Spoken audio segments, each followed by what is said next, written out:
Hi ಸ್ನೇಹಿತರೆ, ಎಲ್ಲರಿಗೂ ನಮಸ್ತೆ. Welcome back to my channel Eshanna Jakanahalli. ಸ್ನೇಹಿತರೆ, T20 ವರ್ಲ್ಡ್ ಕಪ್ ನಡೀತಾ ಇದೆ 2026.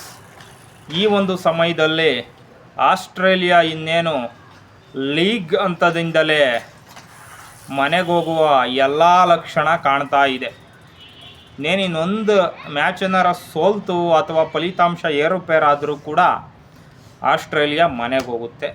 ಸ್ನೇಹಿತರೆ, ಇವೆಲ್ಲದರ ನಡುವೆ ಒಂದು ಮಾತು ತುಂಬ ಜೋರಾಗಿ ನಡೀತಾ ಐತೆ. ಅದೇನಪ್ಪ ಅಂತಂದರೆ 2023ನೇ ಇಸ್ವಿನಲ್ಲಿ ನಮ್ಮ ಭಾರತ ತಂಡ ODI ವರ್ಲ್ಡ್ ಕಪ್ನ ಸೋತಿತ್ತು. ಅದು ಎಲ್ಲ ಮ್ಯಾಚು ಗೆದ್ಕೊಂಬಂದು ಲಾಸ್ಟಲ್ಲಿ ಸೋತಿದ್ರು.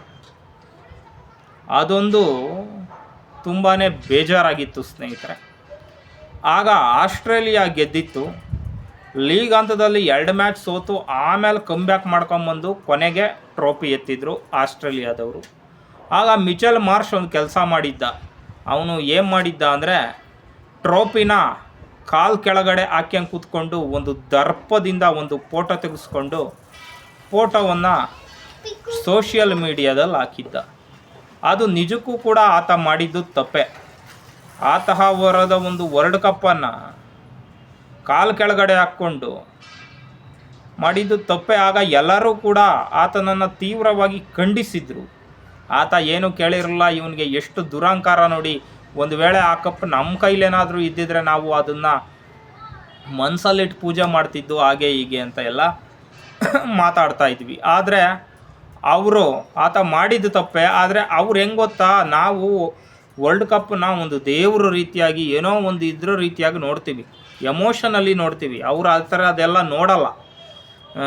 ವರ್ಲ್ಡ್ ಕಪ್ ಅಂದರೆ ಅದು ಒಂದು ವಸ್ತು, ಈ ರೀತಿಯಾಗಿ ನೋಡ್ತಾರೆ. ಆತ ಮಾಡಿದ್ದು ತಪ್ಪೆ.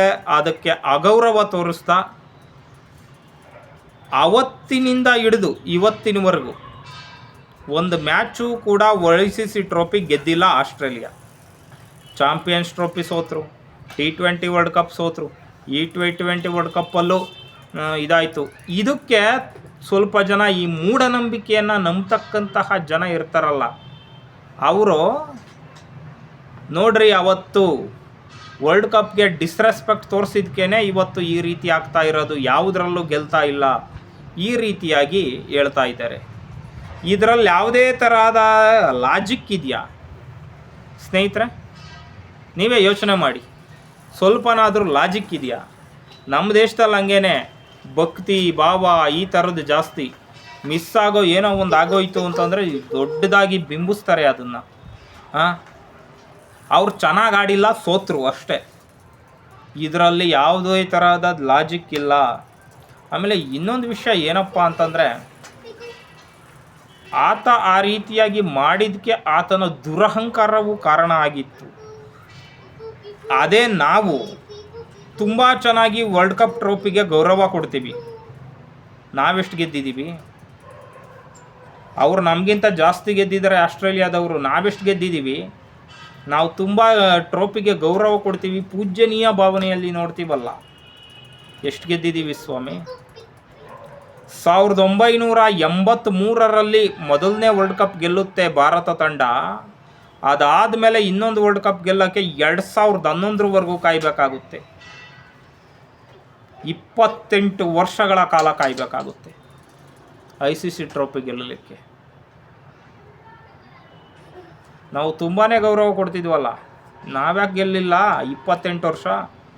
2011ರಲ್ಲಿ ಗೆದ್ದಂತಹ ಒಂದು ವರ್ಲ್ಡ್ ಕಪ್ ಟ್ರೋಫಿ ಮತ್ತೆ ಗೆಲ್ಲಲಿಕ್ಕೆ 2024ವರೆಗೂ ಕಾಯಬೇಕಾಗುತ್ತೆ. ಮತ್ತೆ 2013 ವರ್ಷಗಳ ಕಾಲ ಕಾಯಬೇಕಾಗುತ್ತೆ. ಕರೆಕ್ಟಾಗಿ ಸೆಮಿಫೈನಲ್ಲಿಗೆ ಬರ್ತೀವಿ, ಸೋಲ್ತೀವಿ, ಸೆಮಿಫೈನಲ್ಲಿಗೆ ಬರ್ತೀವಿ, ಫೈನಲ್ಲಿಗೆ ಬರ್ತೀವಿ, ಸೋಲ್ತೀವಿ. ಇದು ಯಾಕೆ ಹಂಗಾಯಿತು? ಹಾಗಾದರೆ ಸೌತ್ ಆಫ್ರಿಕನ್ಸ್ ತುಂಬಾ ಟ್ರೋಫಿಗೆ ಗೌರವ ಕೊಡ್ತಾರೆ. ಅವ್ರು ಯಾಕೆ ಇಷ್ಟು ವರ್ಷದವರೆಗೂ ಕಪ್ಪೇ ಗೆದ್ದಿರಲಿಲ್ಲ? ಲಾಸ್ಟ್ ಇಯರ್ ಗೆದ್ದರು. WTC world test champion trophy ಗೆದ್ದರು. ವೈ ಹೇಳಿ? ಈ ಇಲ್ಲಾಜಿಕಲ್ ಥಿಂಕಿಂಗನ್ನು ಬಿಟ್ಟು ಪ್ರಾಕ್ಟಿಕಲ್ಲಾಗಿ ಯೋಚನೆ ಮಾಡಿ. ಈ ಇಲ್ಲಾಜಿಕಲ್ ಥಿಂಗೇ ಮುಂದಿನ ದಿನ ಮೂಢನಂಬಿಕೆ ಅಂತ ಅನ್ನಿಸ್ಕೊಳ್ಳೋದು. ನಮ್ಮಲ್ಲಿ ಮೂಢನಂಬಿಕೆಗಳು ತುಂಬಾ ಇದೆ. ಏನೋ ಒಂದಾಯಿತು ಅದಕ್ಕೆ ಹಂಗಾಗಿಬಿಡ್ತು. ಆಮೇಲೆ ಇನ್ನೂ ಒಂದು ವಿಷಯ ಏನು ಗೊತ್ತಾ, ನಮ್ಮವರು ಎಷ್ಟರ ಮಟ್ಟಿಗೆ ಈ ರೀತಿಯಾಗಿ ಇಲ್ಲಾಜಿಕಲ್ಲಾಗಿ ಥಿಂಕ್ ಮಾಡ್ತಾರೆ ಅಂದರೆ, ಲಾಸ್ಟಲ್ಲಿ 1 ರನ್ ಬೇಕಿರುತ್ತೆ, ಆ 1 ರನ್ ಹೊಡೆಯೋಕ್ಕಾಗಲ್ಲ. ಆ ಬೌಲರೋ ಏನೋ ಇರ್ತಾನೆ, ಅವನು ಔಟ್ ಆಗಿಬಿಡ್ತಾನೆ. ಅವನೊಬ್ಬನಿಂದಲೇ ಸೋತಿದ್ದು ಅಂತ ಹೇಳಿಬಿಟ್ಟು ಅವನೊಬ್ಬನು ಬ್ಲೇಮ್ ಮಾಡೋದು. ಇದು ನಿಜಕ್ಕೂ ಕೂಡ ಇಲ್ಲಾಜಿಕಲ್ ಥಿಂಕಿಂಗ್. ಮತ್ತಾರೋ ಒಬ್ಬ 102 ಹೊಡೆದಿರ್ತಾನೆ, ಇನ್ನೊಂದು ಹೊಡೆದಿರೋ ಸಾಕಾಗಿತ್ತಲ್ಲ, 103 ಆಗಿರೋದು, ಗೆದ್ದುಬಿಡ್ತಿದ್ರಲ್ಲ. ಈ ರೀತಿಯಾಗಿ ಯೋಚನೆ ಮಾಡ್ಬೋದಲ್ವಾ. ಸೊ ಇಲ್ಲಿ ಇಲ್ಲಾಜಿಕಲ್ ಥಿಂಕಿಂಗನ್ನು ಬಿಟ್ಟು ಲಾಜಿಕಲ್ ಥಿಂಕಿಂಗನ್ನು ಮಾಡಿ, ಮತ್ತು ಇನ್ನೊಂದು ವಿಷಯ ಏನಪ್ಪ ಅಂತಂದರೆ, ಮೂಢನಂಬಿಕೆಗಳಿಂದ ಹೊರಬನ್ನಿ. ಯಾರೋ ಒಬ್ಬ ವ್ಯಕ್ತಿ ಕ್ಯಾಚ್ ಬಿಟ್ಬಿಡ್ತಾರೆ, ಆ ಕ್ಯಾಚ್ ಒಂದೇ ಕಾರಣ ಆಗಿರಲ್ಲ ಸೋಲೋದಕ್ಕೆ, ಆದರೆ ಆ ಕ್ಯಾಚ್ ಮೇಲೆ ಅಷ್ಟೇ ಬ್ಲೇಮ್ ಮಾಡೋದು. ಅದರಿಂದಲೇ ಆಯಿತು ಅಂತ ಹೇಳಿಬಿಟ್ಟು. ಸ್ನೇಹಿತರೆ, ಇಲ್ಲಿ ನೋಡಿ, ನಮ್ಮ ದೇಶದಲ್ಲಿ ಯಾವ ರೀತಿ ಆಗಿಬಿಟ್ಟಿದೆ ಅಂತಂದರೆ, ಯಾವುದಾದ್ರೂ ಒಂದು ಹಬ್ಬಕ್ಕೋ ಜಾತ್ರೆಗೋ ಯಾವುದೋ ಕಾರಣದಿಂದ ಹೋಗ್ಲಿಕ್ಕಾಗಲಿಲ್ಲ. ಸುಮಾರು ಒಂದು ಜಾತ್ರೆ ಮಾಡಲಿಕ್ಕೆ 5,000 to 10,000 ಖರ್ಚು ಬರುತ್ತೆ ಅಂತ ಇಟ್ಕೊಳ್ಳಿ. ಆ 5,000 to 10,000 ಖರ್ಚು ಮಾಡಲಿಕ್ಕೆ ಆತನ ಬರೀ ಹಣ ಇರೋದಿಲ್ಲ.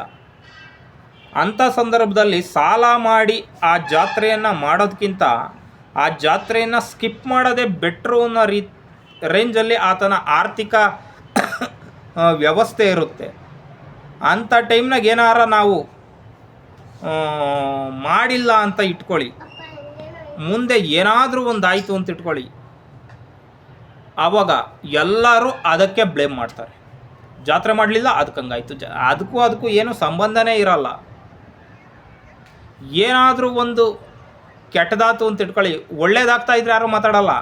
ಕೆಟ್ಟದಾಯಿತು ಅಂತ ಇಟ್ಕೊಳ್ಳಿ, ಅವು ರೋಡಾಗಿ ಹೋಗ್ಬೇಕಾರೆ ಕೈ ಮುರ್ಕೊಂಡೋಯ್ತು, ನೀನು ಆ ದೇವ್ರ ಪೂಜೆ ಮಾಡಿರಲಿಲ್ಲ ಅದಕ್ಕೆ ಹಂಗಾಗ್ತೋಯ್ತು. ಪೂಜೆ ಮಾಡೋದಕ್ಕೂ ಏನೂ ಸಂಬಂಧನೇ ಇರಲ್ಲ. ಈ ರೀತಿಯಾಗಿ ಬ್ಲೇಮ್ ಮಾಡೋದು. ಸ್ನೇಹಿತರೆ ನೋಡಿ, ಲಾಜಿಕಲ್ ಥಿಂಕಿಂಗ್ ಇರಲಿ, ಇಲ್ಲಾಜಿಕಲ್ ಥಿಂಕಿಂಗ್ ಬೇಡ, ನೆಗೆಟಿವಿಟಿ ಬೇಡ. ಸೊ ಅದನ್ನೇ ನಾನು ತುಂಬ ದಿವಸದಿಂದ ಹೇಳೋದು. ಆದರೆ ನಾವು ಈ ರೀತಿಯಾಗಿ ಹೇಳೋದನ್ನೆಲ್ಲ ಕೆಲವರು, ಇವನು ಹುಚ್ಚ, ಇವನು ಇದಕ್ಕೂ ಕೂಡ ಧರ್ಮವನ್ನು ತಳುಕಾಕಿಬಿಟ್ಟು ನೀವು ಹಂಗೆ ಹಿಂಗೆ ಅನ್ನೋ ಒಂದು ಮಾತನ್ನು ಹೇಳ್ತಾರೆ. ಸೊ ಇದು ಬೇಡ. ಈ ರೀತಿಯಾಗಿ ನಾವು ಲಾಜಿಕಲ್ ಥಿಂಕರ್ ಆಗೋಣ, ಇಲ್ಲಾಜಿಕಲ್ ಥಿಂಕರ್ ಆಗೋದು ಬೇಡ. ಮತ್ತು ಇನ್ನೊಂದು ವಿಷಯ ಏನಪ್ಪ ಅಂತಂದರೆ, ಹಳ್ಳಿಗಳ ಕಡೆಯಲ್ಲೇ ಜಾಸ್ತಿ ಬರ್ತಾ ಇದೆ, ಮತ್ತು ಸಿಟಿಲೂ ಕೂಡ ಇರುತ್ತೆ.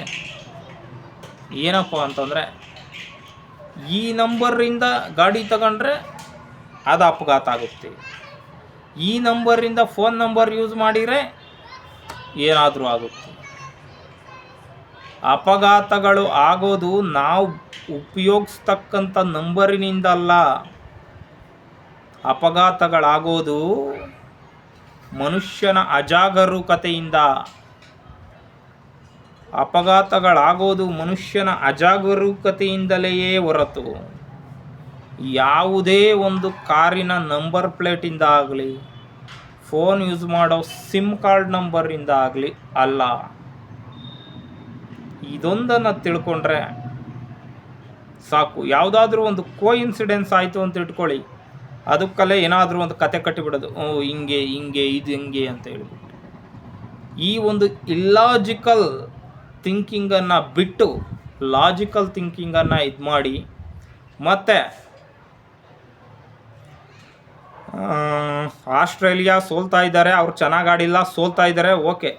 ಈ ಒಂದು ವರ್ಲ್ಡ್ ಕಪ್ಪಲ್ಲಿ ಭಾರತ ತಂಡ ಗೆದ್ದು ಬೀಗಲಿ, ಕಪ್ಪನ್ನು ಎತ್ಕೊಂಡು ಬರಲಿ ಅಂತ ಹೇಳ್ತಾ ಈ ಒಂದು ವಿಡಿಯೋವನ್ನು ಇಲ್ಲಿಗೆ ಮುಗಿಸ್ತಾ ಇದ್ದೀನಿ. ಜೈ ಹಿಂದ್, ಜೈ ಕರ್ನಾಟಕ, ಜೈ ಭುವನೇಶ್ವರಿ ದೇವಿ.